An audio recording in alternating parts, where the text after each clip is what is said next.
All right, another stock that we are watching this morning is Meta. You're looking at some pressure on shares, off just about 1%. Now, the company coming under some pressure after the EU announced a formal investigation into Meta's Facebook and Instagram platforms. The regulator concerned about child safety on the platforms, violations of the use of online safety laws coming with hefty fines. Yahoo Finance senior reporter Alexis Keenan has the story on that for us. Alexis. Hi, guys. Yeah, so another investigation into Meta's Instagram and Facebook on the other side of the pond here.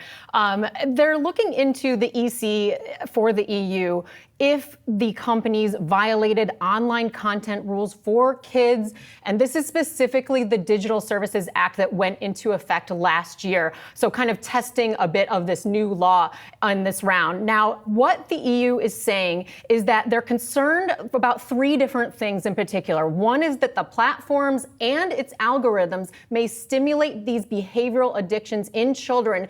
They say they're worried they create a rabbit hole effect. And that's basically content and algorithms that works to so individually target and whoever is using it that they kind of reinforce and have the ability to reinforce harmful impacts on children.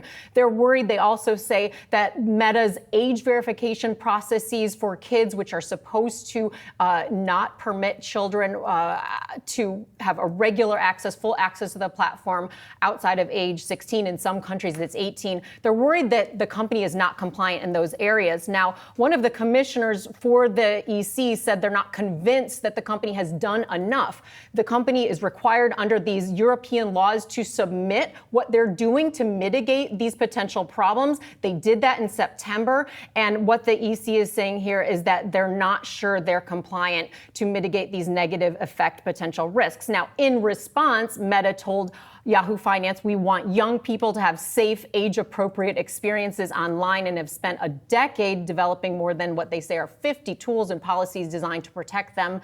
They say this is a challenge that the entire industry is facing, not just them. And they go on to add that they have parental controls in place. But look, guys, the fines here for violations, if they are found at the end of this probe, they are hefty. They can run up to 6% of annual revenues for the company. So if we're looking at Facebook, or Meta rather, is 135 approximately billion in revenue for fiscal 2023. We're talking about $8 billion here. So in the EU, the fines are very, very serious if violations are found. Yeah, and they've tended to have a more kind of outsized dollar figure, or just figure in general in terms of the compensatory damages there as well for U.S. companies, as we've seen in the past as well. Alexis, thanks for breaking this down.